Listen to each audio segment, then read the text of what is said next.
Hello friends, what is up today?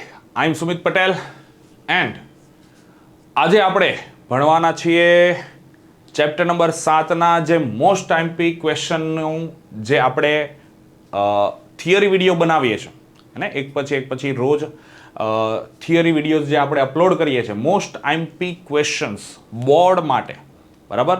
દરેક ચેપ્ટરના આપણે most IMP ક્વેશ્ચન્સના થિયરીના videos બનાવીએ છીએ. તો એમાંનો આ નેક્સ્ટ ટોપિક છે. શું છે? તો ચેપ્ટર નંબર 7ની અંદર પ્રત્યાવર્તી પ્રવાહ જે આપણું ચેપ્ટર છે અને અલ્ટરનેટિંગ કરંટ, તો એની અંદર ટોપિક છે ટ્રાન્સફોર્મર. તો ટ્રાન્સફોર્મર ઘણી વખત એક્ઝામની અંદર એને રિલેટેડ ક્વેશ્ચન્સ પૂછાણા છે, બરાબર. તો આની ચર્ચાઓ આપણે આજે કરશું કે ભાઈ ટ્રાન્સફોર્મર કઈ રીતનું હશે, ટ્રાન્સફોર્મર કઈ રીતે કાર્ય કરે છે. તો સૌથી પહેલાં આપણી ચેનલ પર લાઈવ લેક્ચર્સની અંદર સંઘર્ષ નીટ બેચ 2026 માટેની જે પ્રિપેરેશન છે એ 1 નવેમ્બરથી શરૂઆત થઈ ગઈ છે. તો આ 3-4 દિવસનો આપણે અહીંયા સિલેબસ ચાલ્યો છે. તો અત્યારે જે લોકોને જોડાવું છે એ લોકો અમારા નંબર ઉપર કોન્ટેક્ટ કરો, બરાબર છે. તો નંબર છે 8866605548. આ નંબર ઉપર કોન્ટેક્ટ કરો જેથી કરીને તમને બધી ડિટેલ્સ મળી જશે. તો નીટના લાઈવ લેક્ચર્સ અટેન્ડ કરવા માટે જરૂરથી કોન્ટેક્ટ કરો, બરાબર છે. આગળ ટોપિકમાં વધીએ તો ટ્રાન્સફોર્મર્સનો યુઝ શું છે, પહેલાં તો એના માટેની ચર્ચા કરીએ. ભાઈ ટ્રાન્સફોર્મરનો યુઝ શું છે કે ભાઈ જ્યારે કોઈ પાવર સ્ટેશનથી પાવર જનરેટ થાય છે અને પાવર સ્ટેશનમાં પાવર જનરેટ થાય છે, તો હવે પાવર સ્ટેશન નોર્મલી સિટીની અંદર નથી હોતું, અને પાવર સ્ટેશન સિટીમાં હોતું નથી. સિટીથી કેવું હોય છે? દૂર હોય છે. ઓકે, તો હવે સિટીના દૂરના ભાગમાં, દૂરના વિસ્તારમાં આ પાવર સ્ટેશન રાખેલા હોય છે. ઓકે, તો ત્યાંથી સિટી સુધી જે ઇલેક્ટ્રિસિટી સપ્લાય કરવી છે એ સપ્લાય કરવામાં વિદ્યુતનું ઘણો બધો વ્યય થાય છે અને વિદ્યુત ઉર્જાનો ઘણો બધો વ્યય થાય છે. અને તો પાવર સ્ટેશનથી પાવર કેબલ્સ દ્વારા જ મોકલવામાં આવશે, એ તો 100%ની વાત છે. તો આ કેબલ દ્વારા જ્યારે પાવર સિટી સુધી પહોંચે છે તો ઘણા બધા કિલોમીટર્સ દૂર છે ને, ક્યારેક 80 કિલોમીટર, ક્યારેક 85 કિલોમીટર, ક્યારેક 100 કિલોમીટર દૂરના અંતરે હોય છે આ પાવર સ્ટેશન. તો એટલા દૂરથી કેબલ્સ સિટી સુધી આવતા હોય છે. તો આની અસર ઘણી બધી ઉત્પન્ન થતી હોય છે, જેમ કે વિદ્યુત ઉર્જાનો વ્યય મોટામાં મોટી અસર છે, બરાબર. હવે વિદ્યુત ઉર્જાનો ઉષ્મા ઉર્જા રૂપે વ્યય થાય છે, એ પણ વધારે પેલું કારણ છે કે ભાઈ આપણે અહીંયા વિદ્યુતનો વ્યય ઓછામાં ઓછો કરવો હોય તો શું કરવું પડે, હે ને? તો વિદ્યુતનો વ્યય ઓછો કરવો હોય તો શું કરશું કે ટ્રાન્સફોર્મરનો યુઝ કરવામાં આવે, બરાબર. હવે ટ્રાન્સફોર્મર કઈ રીતે યુઝ કરવામાં આવે? તો ત્યાંથી કોઈક રીતે પાવર જનરેટ થયો છે, વિદ્યુત પાવર સ્ટેશનની અંદરથી પાવર જનરેટ થઈ ગયો છે. હવે જનરેટ થયેલો પાવર છે એમાં જો પ્રવાહનો જથ્થો વધારે હશે, વિદ્યુત ભારનો જથ્થો વધારે હશે તો શું થશે? વિદ્યુત પ્રવાહ વધારે હશે તો શું થશે? તો I2RT મુજબ શું થઈ જશે? વિદ્યુત ઉર્જાનો વ્યય થશે જૂલ ઉષ્મા ઉર્જામાં. ઓકે, હવે વિદ્યુતનો જૂલ ઉષ્મા ઉર્જામાં વ્યય તો થઈ ગયો, હે ને? પણ હવે આ ઉર્જા છે, વ્યય થાય છે, એ ઘટાડવું છે તો શું કરી શકાય? તો આપણે એક એવું ઉદાહરણ આપણે એવું કહી શકાય, એવું કરી શકાય કે વોલ્ટેજ હું કોઈક રીતે વધારી દઉં, હે ને? તો વોલ્ટેજ એટલે શું છે? વિદ્યુત ભારોને ધક્કો મારવાનું એક સિમ્પલ સ્વરૂપ છે, એવું પણ કહી શકીએ, બરાબર. વિદ્યુત સ્થિતિમાનનો તફાવત છે, એના કારણે વિદ્યુત ભારો એક જગ્યાએથી બીજી જગ્યાએ આવે છે. તો હું કોઈક રીતે શું કરી દઉં છું? વોલ્ટેજ વધારી દઉં અને પ્રવાહનું મૂલ્ય ઘટાડો. તો આ પોસિબિલિટીઝથી, કારણ કે પાવર તો અચળ રહેશે, જે સમયમાં જે સમયગાળામાં ઉર્જા ઉત્પન્ન થાય છે એ ઉર્જા ઉત્પન્ન થવાનો જથ્થો તો કેવો રહેશે? અચળ રહેશે, હે? તો પાવર અચળ રહે છે. હવે પાવર અચળ રહી છે એને મારે શું કરવાનું છે? વિદ્યુત પ્રવાહનું મૂલ્ય એમાં ઘટાડવાનું છે અને વોલ્ટેજનું મૂલ્ય વધારવાનું છે, જેથી કરીને વિદ્યુત ભારો એક જગ્યાએથી બીજી જગ્યાએ બહુ વ્યવસ્થિત રીતે આવી શકે અને ઉષ્મા ઉર્જા રૂપે જે વ્યય થાય છે એ વ્યય ઘટાડી શકાય, હે ને? તો આ વ્યય ઘટાડવા માટે આપણે શું કરી શકીએ? તો અહીંયા ટ્રાન્સફોર્મર નામની રચના છે બરાબર, વિદ્યુતીય રચના છે એનો યુઝ થાય છે. હવે ટ્રાન્સફોર્મર છે એ બે પ્રકારના હોય, એક સ્ટેપ અપ ટ્રાન્સફોર્મર હશે, એક સ્ટેપ ડાઉન ટ્રાન્સફોર્મર હશે. સ્ટેપ અપ ટ્રાન્સફોર્મર શું કરશે? તો વોલ્ટેજ વધારવાનું કામ કરે છે. સ્ટેપ અપ ટ્રાન્સફોર્મર વોલ્ટેજ વધારવાનું કામ કરે છે. એટલે માની લો કે પાવર સ્ટેશન છે ત્યાંથી જનરેટ થયેલો વોલ્ટેજ 200 થી 250 વોલ્ટ છે. જનરેટ થતો, ઉત્સર્જિત થતો, ઉદ્ભવતો પાવર છે એ કેટલો છે? 200 થી 250 વોલ્ટનો છે. ઓકે, હવે આ વોલ્ટેજ છે એ સ્ટેપ અપ ટ્રાન્સફોર્મરથી વોલ્ટેજ વધારી દેવામાં આવે.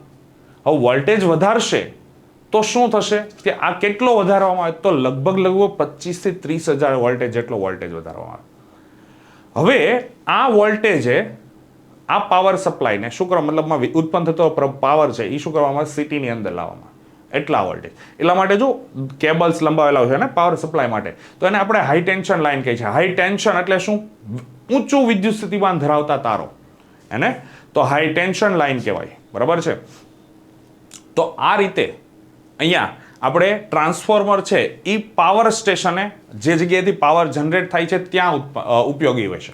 હવે ત્યાંથી સિટી સુધી વોલ્ટેજ તો આવી ગયો, પણ આપણા ઘર વપરાશમાં જે વોલ્ટેજની જરૂરિયાત છે એ વોલ્ટેજ કેટલો હોય છે?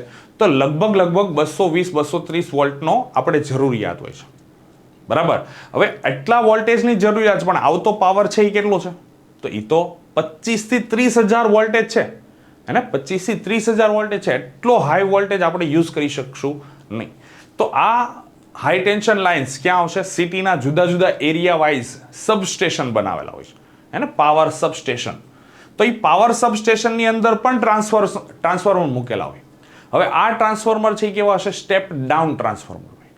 હવે આ સ્ટેપ ડાઉન ટ્રાન્સફોર્મર શું કરશે કે આ પાવર સ્ટેશન હાઈ ટેન્શન લાઇનમાંથી જે પાવર સપ્લાય આવ્યો છે એની અંદર વોલ્ટેજનું મૂલ્ય ઘટાડશે.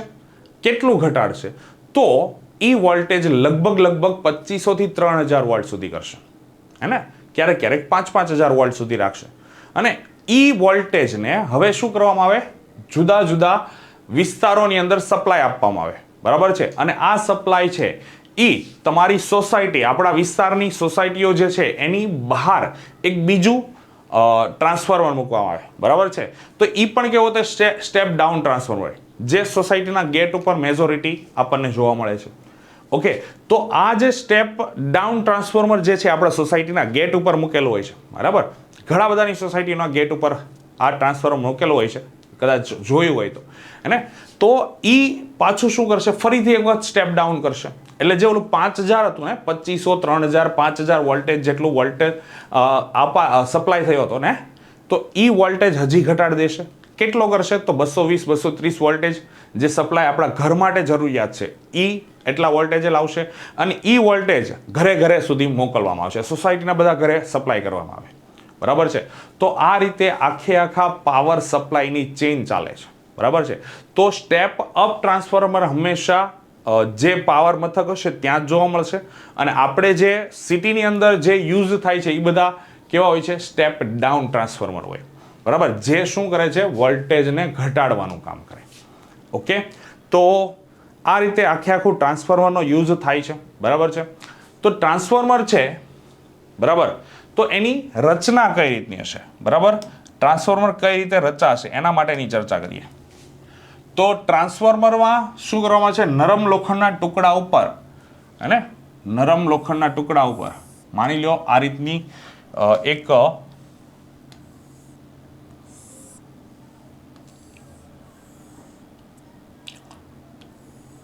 નરમ લોખંડના ટુકડાનો એક ભાગ લેવામાં આવશે. ઓકે, એક બાજુ પર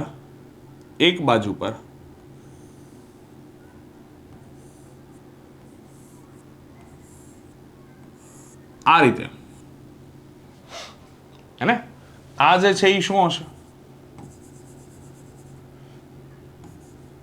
એસી ઇનપુટ.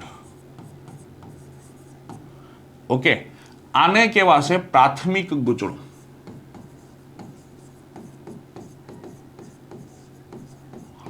એને જે જગ્યાએ વોલ્ટેજ સપ્લાય થતો હોય, એને ઇનપુટ હોય, એને કહેવાય પ્રાથમિક ગૂંચળો અથવા તો પ્રાઇમરી કોઇલ, જે કહેવાય કહી શકાય. ઓકે, અને આ બાજુ હશે સેકન્ડરી કોઇલ.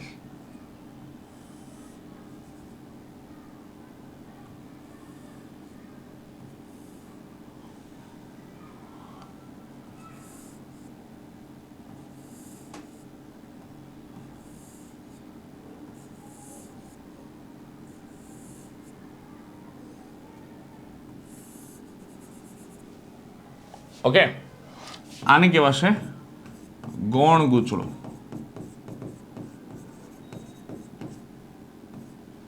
ઓકે, અને આ જે છે એ સુધી હશે એસી આઉટપુટ.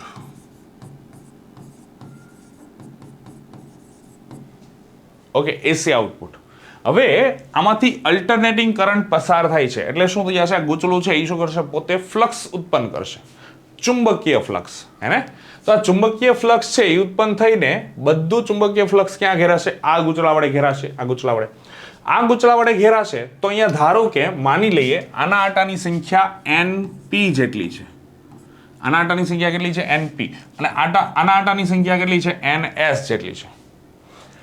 માની લઈએ આની અંદરથી પસાર થતો પ્રવાહ છે IP છે, અને આમાંથી બહાર નીકળતો પ્રવાહ છે એ કયો છે? IS છે. આના બે છેડા વચ્ચે લાગુ પાડેલ વોલ્ટેજ VP છે, અને આના બે છેડા વચ્ચે આઉટપુટ વોલ્ટેજ મળે છે એ VS મળે છે. અને ઇનપુટ વોલ્ટેજ માની લ્યો IP છે, સોરી VP છે.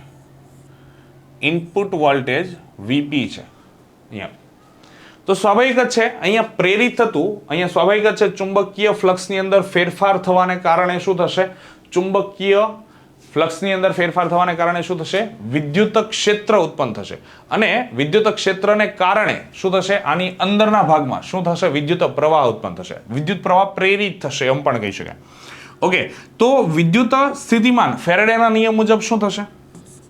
કે અહીં પ્રાથમિક ગૂંચળા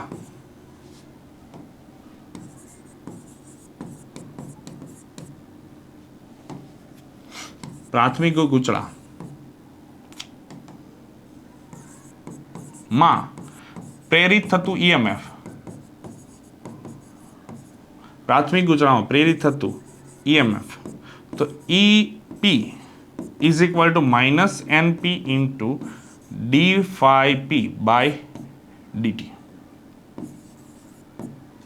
ઓકે, તો અહીંયા હું EP લખું કે VP લખું કોઈ ફરક પડે નહીં. પ્રેરિત થતું અંદર ઇનપુટ માટે છે ને, તો VP is equal to NP -NP into d∅p, અથવા તો d∅ લખો ખાલી, કારણ કે ફ્લક્સ તો એનું જ રહેશે ને. ફ્લક્સમાં એક આંટા વડે ઘેરાતા ફ્લક્સમાં કોઈ ફેરફાર નહીં થાય, હે ને? d∅/dt. ઓકે, ગૌણ ગૂંચળા માટેની ચર્ચા કરીએ તો ગૌણ ગૂંચળામાં પ્રેરિત થતું EMF કેટલું થઈ જશે?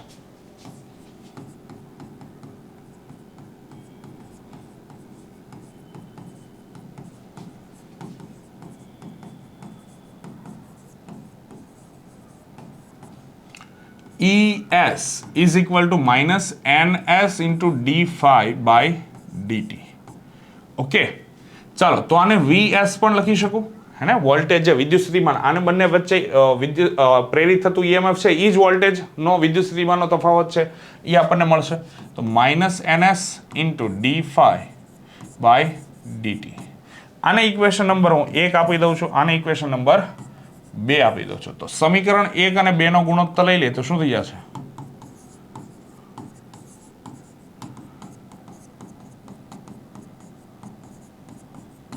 ચાલો, તો શું થઈ ગયું? તો VS ના છેદમાં મારી મિસ્ટેક 2 અને 1 નો ગુણોત્તર લઈ લે.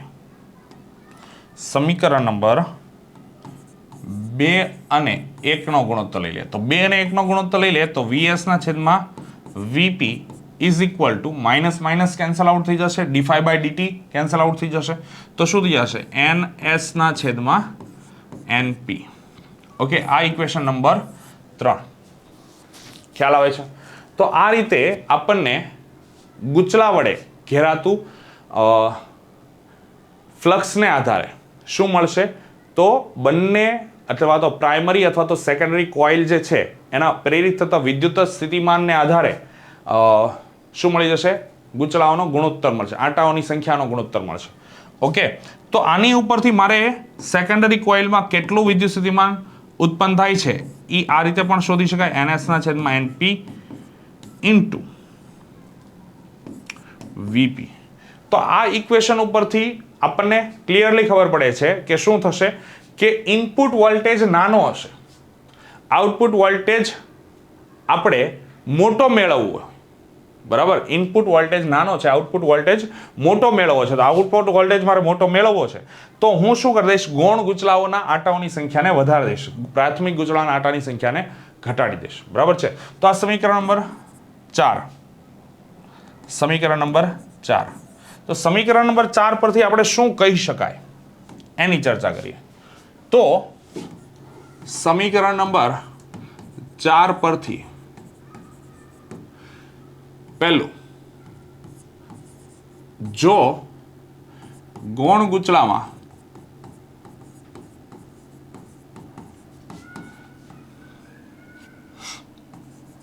પ્રેરિત થતા ઈએમએફ નું મૂલ્ય મોટું મેળવવા ગૌણ ગૂંચળામાં આટાઓની સંખ્યા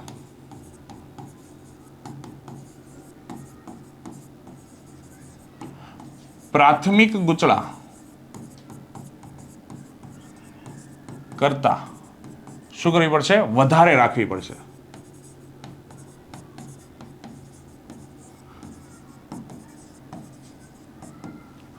એટલે આ રીતે બનતા ટ્રાન્સફોર્મરને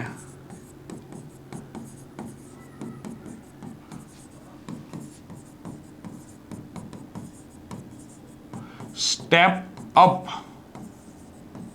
ટ્રાન્સફોર્મર કહેવાય.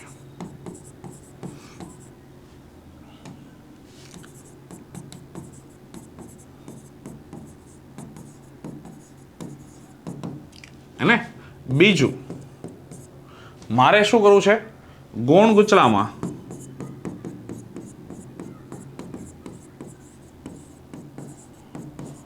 પ્રેરિત ઈએમએફ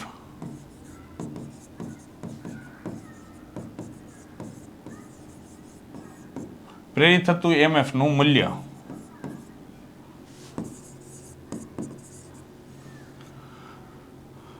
નાનું મેળવવા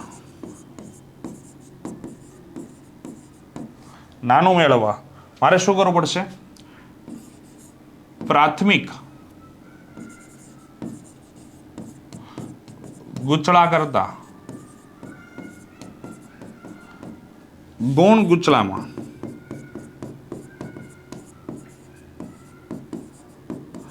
આટાઓની સંખ્યા કેવી રાખવી પડશે,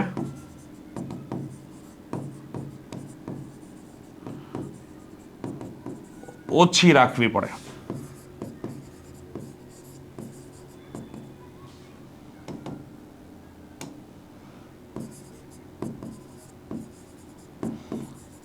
આ રીતે રચાતા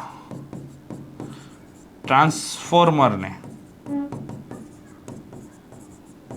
સ્ટેપ ડાઉન ટ્રાન્સફોર્મર કહેવાય. Step down transformer.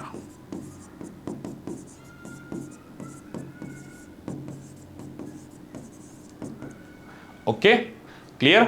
તો સ્ટેપ અપ ટ્રાન્સફોર્મર અને સ્ટેપ ડાઉન ટ્રાન્સફોર્મર કોને કહેવાય, આ એક્ઝેક્ટલી આઈડિયા બધાને આવી ગયો હશે. ચાલો, તો આ ઇનપુટ અને આઉટપુટ, હવે સ્વાભાવિક જ છે, ઇનપુટ જે વોલ્ટેજ છે, તો અહીં પ્રાથમિક ગૂંચળામાં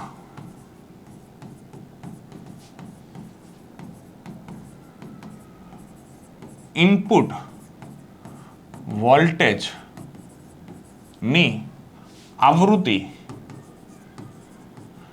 અને ગૌણ ગૂંચળામાં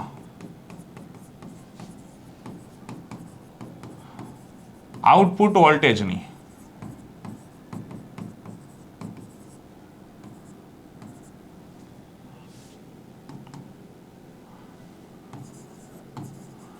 આવૃત્તિ, ગૌણ ગૂંચળામાં આઉટપુટ વોલ્ટેજની આવૃત્તિ સમાન જ હોય છે, અને એ ક્યારે બદલાય નહીં, હે ને. ગૌણ ગુચલામાં ને પ્રાથમિક ગુચલામાં બંનેમાં આવૃત્તિ જે છે, ઇનપુટ વોલ્ટેજ અને આઉટપુટ વોલ્ટેજ, એની આવૃત્તિ ક્યારેય બદલાય નહીં, એ તો અચળ જ રહેશે, એમાં કોઈ ફેરફાર થતો નથી. બરાબર. માત્ર ફેરફાર ક્યાં થશે? વોલ્ટેજ વધશે, પ્રવાહ ઘટશે. બરાબર છે. તો પ્રવાહની અનુલક્ષીને આપણે ચર્ચા કરવી હોય તો આદર્શ ટ્રાન્સફોર્મર માટે આપણે ચર્ચા કરીએ. કોની માટે? આદર્શ ટ્રાન્સફોર્મર માટે, હે ને, એવું ટ્રાન્સફોર્મર જ્યાં ઉર્જાનો કોઈ વ્યય થતો નથી, એવા ટ્રાન્સફોર્મર કેવું કહેવાશે? આદર્શ ટ્રાન્સફોર્મર કહેશું. તો આદર્શ ટ્રાન્સફોર્મરમાં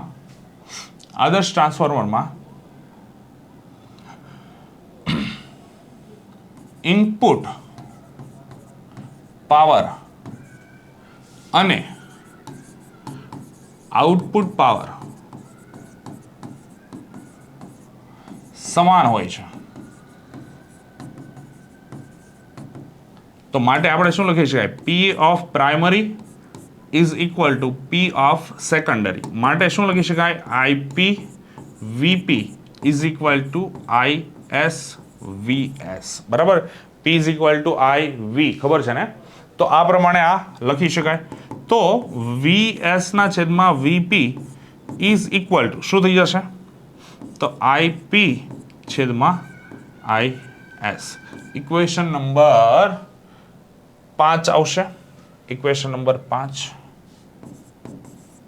ઓકે. તો સમીકરણ નંબર 3 અને 5, સમીકરણ નંબર અહીંયા 3 અને સમીકરણ નંબર 5, તો એના ઉપરથી શું લખી શકીએ આપણે? તો સમીકરણ નંબર 3 અને 5 પરથી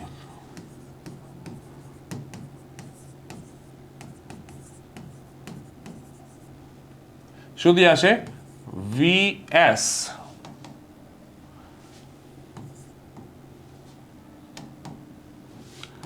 VS છેદમાં VP is equal to NS છેદમાં NP ઇઝ ઇક્વલ ટુ શું થશે? IP ના છેદમાં IS. સમીકરણ નંબર 6. તો સમીકરણ નંબર 6 ને ટ્રાન્સફોર્મરનો શું કહેવાશે? ટ્રાન્સફોર્મેશન રેશિયો કહેવાય. ટ્રાન્સફોર્મેશન રેશિયો કહેવાય છે. ઓકે. ખ્યાલ આવે છે ને? ખ્યાલ આવે છે ને? તો ટ્રાન્સફોર્મેશન રેશિયો આઈ થિંક બધાને ખ્યાલ આવી ગયો છે. હવે આપણે ચર્ચા કરીએ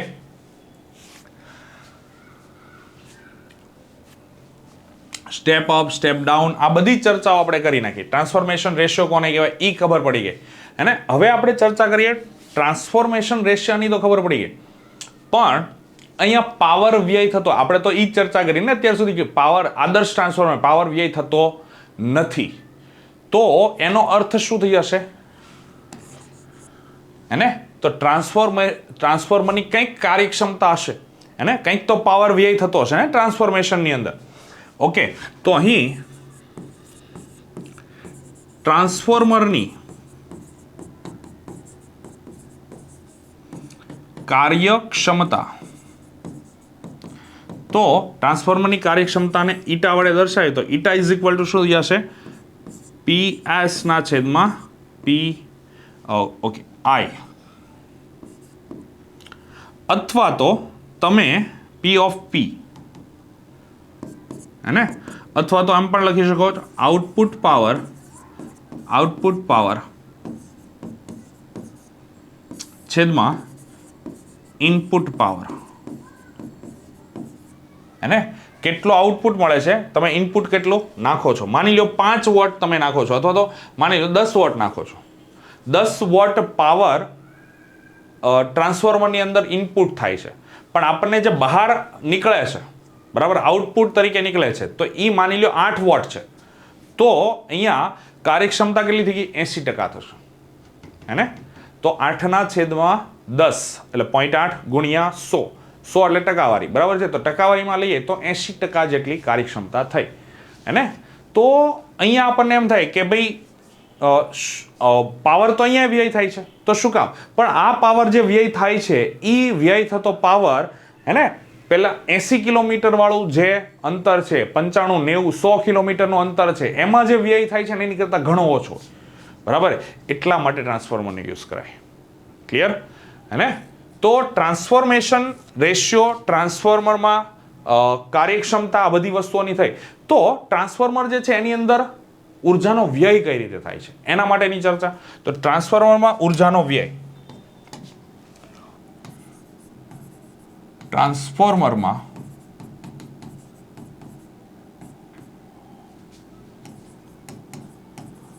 ઉર્જાનો વ્યય. તો ટ્રાન્સફોર્મરમાં ઉર્જાનો વ્યય 4 રીતે થાય છે, એને 4 રીતે થાય. એક, પહેલું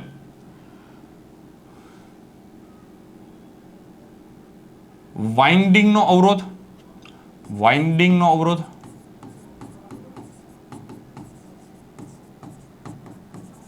હે, વાઇન્ડિંગ એટલે જે ગૂંચળું બનાવવામાં તાર યુઝ થાય ને, આવી રીતે ગૂંચળું બનાવીએ છીએ, આવો તાર યુઝ થાય છે. તો આ તારને શું હશે? પોતાનો અવરોધ હશે. ઓકે, તો આમાં પણ I²R મુજબ સુધી હશે, જૂલ ઉષ્મા ઉર્જા રૂપે ઉર્જા વ્યય થાય છે, હે ને? તો વાઇન્ડિંગનો અવરોધ છે એના કારણે પણ ટ્રાન્સફોર્મરની અંદર ઉષ્મા ઉર્જા ઉત્પન્ન થાય છે. ઓકે, હવે વાઇન્ડિંગનો અવરોધ ઘટાડવો હોય તો આપણે શું કરી શકાય કે વાઇન્ડિંગના અવરોધને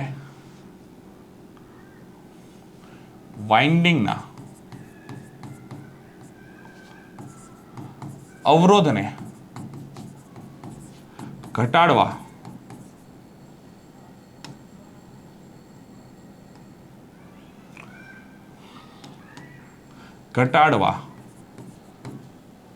વાઇન્ડિંગના અવરોધને ઘટાડવા વાઇન્ડિંગના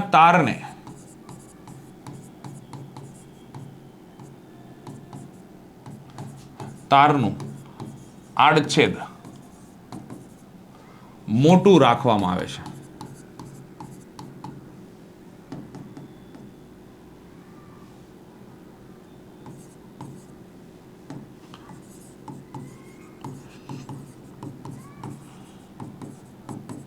અને આપણને બધાને જ ખબર છે R = ρ L/A. આડછેદ જેટલું મોટું હશે એટલો અવરોધ કેવો થશે? ઘટશે. એટલે વાઇન્ડિંગના અવરોધમાં વાઇન્ડિંગનો અવરોધ ઘટાડવો છે તો શું કરવામાં આવે? વાઇન્ડિંગના તાર જે છે, વીંટાળવામાં આવતો તાર છે, એ તાર છે એને કેવો રાખવામાં આવે? જાડો રાખવામાં આવે. એટલે આડછેદ મોટું રાખવામાં આવે. ક્લિયર? તો આ એક એવું પરિબળ છે જેના કારણે ટ્રાન્સફોર્મરની અંદર ઉર્જાનો વ્યય થશે. બીજું પરિબળ કયું છે? તો બીજું પરિબળ છે ફ્લક્સ લીકેજ.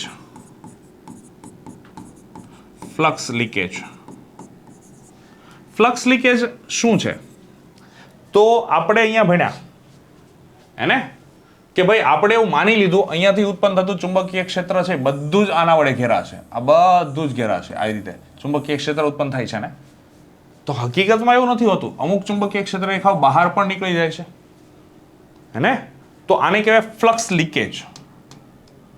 બધી જ ક્ષેત્ર રેખાઓ આની વડે નથી ઘેરાતી, બરાબર? અમુક છે સુધી હશે બહાર નીકળી જશે. એટલા માટે શું કરવામાં આવે છે કે આ રીતે અલગ અલગ તાર વીંટાળવાને બદલે, અલગ અલગ ભુજામાં તાર વીંટાળવાને બદલે શું કરવામાં આવે છે? બંને તારને, પ્રાથમિક ગૂંચળું અને સેકન્ડરી ગૂંચળું, બંને ગૂંચળાને એકબીજા ઉપર વીંટાળવામાં આવે છે, બરાબર છે?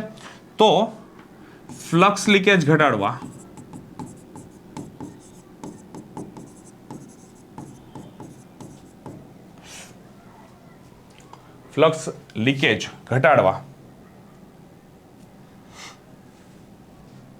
શું કરવામાં આવે છે?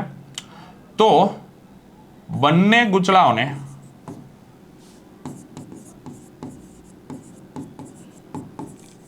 એકબીજા પર વીંટાળવામાં આવે છે.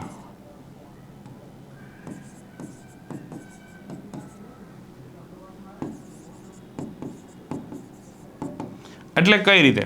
તો માની લો આ રીતનું કોઈ એક ટ્રાન્સફોર્મર છે, હેને? તો માની લો અહીંયા પ્રાથમિક કોઇલ છે એ આ રીતે વીંટાળે છે અહીંયા વચ્ચેના, હે ને? તો બીજું ગૂંચળું છે ને એ એક્ઝેક્ટલી આની ઉપર જ વીંટાળી દેવામાં આવે છે. એટલે બીજું ગૂંચળું આ રીતે આની ઉપર જ વીંટાળી દેવામાં આવે છે,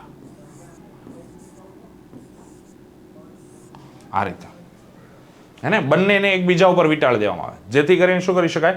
ફ્લક્સ લીકેજ છે એને ઘટાડી શકાય, હે ને? એટલે બધી જેટલી ક્ષેત્ર રેખા ઉત્પન્ન થશે બધી જ બીજા ગૂંચળા વડે ઘેરાઈ જશે, હે ને? ચાલો, આ એક રીતે આપણે ફ્લક્સ લીકેજ ઘટાડી શકીએ અને ઉર્જાનો વ્યય ઘટાડી શકીએ છીએ. ત્રીજું છે એડી પ્રવાહ. એડી પ્રવાહ, હે ને? તો આ એડી પ્રવાહને કારણે પણ ઉર્જાનો વ્યય થાય. હવે એડી પ્રવાહ શું છે? તો એડી પ્રવાહ શું છે? માની લો અહીંયા ધાતુનો એક ટુકડો છે અને આમાં તો ઘણા બધા ઇલેક્ટ્રોન્સ મુક્ત અવસ્થામાં રખડતા હશે ને, બહુ બધા ઇલેક્ટ્રોન્સ મુક્ત અવસ્થામાં અસ્તવ્યસ્ત ગતિ કરતા હશે. હવે એને ચુંબકીય ક્ષેત્રની અંદર તમે મૂકો, હે ને? માની લો અહીંયા ચુંબકીય ક્ષેત્ર આ રીતે અપ્લાય થયેલું છે, હે ને? તો આ ઇલેક્ટ્રોન આ બાજુથી આ બાજુ તરફ v વેગથી માની લો ગતિ કરે છે, તો શું થશે? તો આની ઉપર શું લાગશે? ચુંબકીય બળ લાગશે, Q × V × B પ્રમાણે. તો Q × V × B પ્રમાણે ચુંબકીય બળ લાગવાને કારણે શું થશે? આ ઇલેક્ટ્રોન્સ વર્તુળમય ગતિ ચાલુ કરી દેશે, હે ને? એના સ્થાને શું કરશે? વર્તુળમય ગતિ ચાલુ કરશે. કઈ રીતે? માની લો આ ઇલેક્ટ્રોન્સ છે, એને આ રીતે બળ મળ્યું, તો આના કારણે આની ગતિ કેવી થઈ જશે? વર્તુળમય ગતિ ચાલુ થશે. અને આવા તો એક ઇલેક્ટ્રોન તો હશે નહીં, આવા તો ઘણા બધા ઇલેક્ટ્રોન હશે મુક્ત અવસ્થામાં. તો વર્તુળમય ગતિ ચાલુ થવાને કારણે શું થશે? એક અહીંયા પ્રવાહ રચાય છે. તો સ્વાભાવિક જ છે ઇલેક્ટ્રોન ઉપર આ બળ લાગ્યું છે, પ્રવાહ રચાણો છે, તો ક્યાંક ઉર્જાનો અહીંયા યુઝ થયો હશે, હે ને? ચુંબકીય ઉર્જાનો યુઝ થયો હશે ને અહીંયા. તો એનો અર્થ શું થઈ જશે કે જે ઉર્જા આપણી પાસે હતી એમાંથી અમુક ઉર્જા તો આ ઇલેક્ટ્રોનને આવી રીતે વર્તુળમય ગતિ કરાવવામાં વપરાઈ જાય છે, હે ને? તો અહીંયા પણ શું થાય છે? ઉર્જાનો વ્યય થાય છે.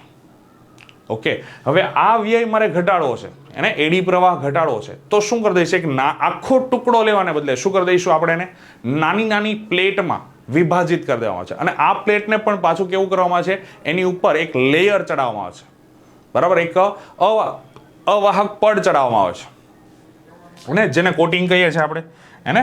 તો અહીંયા કોટિંગ કરેલું અવાહક પડ ચડાવી દેવામાં આવે છે, જેથી કરીને તો અહીંયા ગર્ભમાં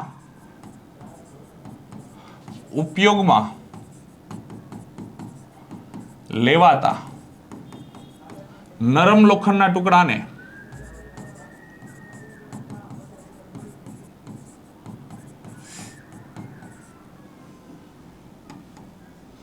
ટુકડાને પાતળી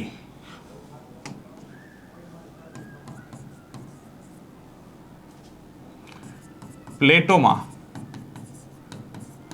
વિભાજિત કરી આ પ્લેટોને અથવા તો આ પ્લેટો પર અવાહક પડ ચડાવવામાં આવે છે.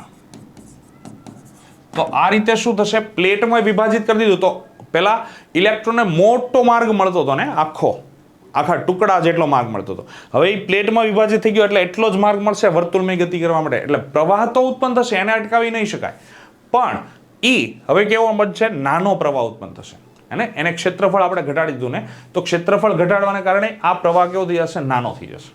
એટલે પ્રવાહ છે, એડી પ્રવાહ છે, એને ઘટાડી શકીએ છીએ, હે ને? તો આ રીતે એક ઉર્જાનો વ્યય થશે અને એને ઘટાડવાનો યુઝ આ રીતે છે. અને ચોથું છે હિસ્ટ્રીસિસ.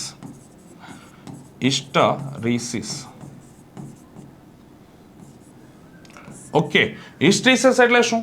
કે અહીંયા કોઈ પણ પદાર્થ છે, જેમ કે નરમ લોખંડનો પેરામેગ્નેટિક કોઈ પણ પદાર્થ હોય, હે ને? તો આ પેરામેગ્નેટિક ફેરોમેગ્નેટિક પદાર્થો છે એને આ અંદર ગર્ભમાં યુઝ કરવામાં આવે, હે ને? ટ્રાન્સફોર્મરના કોર ભાગમાં યુઝ કરવામાં આવે તો શું થશે? એની ઉપર પ્રબળ ચુંબકીય ક્ષેત્ર લાગુ પડવાને કારણે શું થશે? એની ડોમેન્સ છે એ શું થઈ જશે? એક પર્ટિક્યુલર દિશામાં, એક પર્ટિક્યુલર ડાયરેક્શનમાં ગોઠવાય છે. તો આના કારણે એ પાછું એની ઉપર કન્ટિન્યુઅસલી શું થાય છે? વિદ્યુત પ્રવાહની દિશાઓ બદલાતી હોવાથી શું થશે? આ ડોમેન્સ સતત બદલાયા કરશે, અને ડોમેન્સ સતત બદલાવાને કારણે શું થશે? અહીંયા ઉર્જાનો વ્યય થશે. એટલે મોટી હિસ્ટ્રેસિસ સાયકલ બનશે, બરાબર છે. તો આ હિસ્ટ્રેસિસ સાયકલ જેટલી મોટી એટલો ઉર્જાનો વ્યય વધારે. તો શું કરવામાં આવે છે, તો ઓછી હિસ્ટ્રેસિસ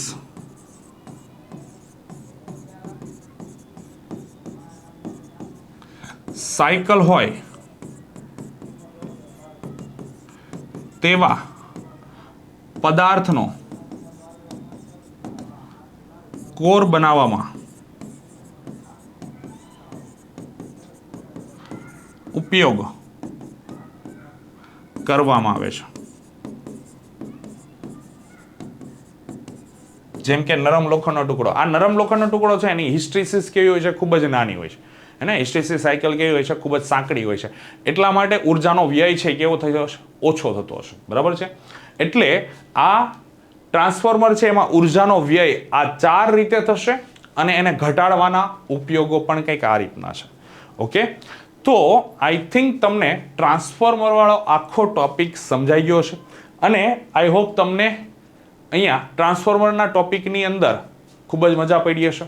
ઓકે, તો આવા જ important videos, most IMP videos તમારે રોજ તમને મળતા રહેશે. એની માટે શું કરવાનું છે, તમારે યુટ્યુબ ચેનલ, અમારી યુટ્યુબ ચેનલ જે છે કેમેસ્ટ્રી બાય નિમેશ સર, અને સબસ્ક્રાઇબ કરી રાખો, જેથી કરીને આવા અમારા મોસ્ટ આઈએમપી વિડીયોઝના કન્ટેન્ટ તમને મળતા રહે. Have a good day, take care, by.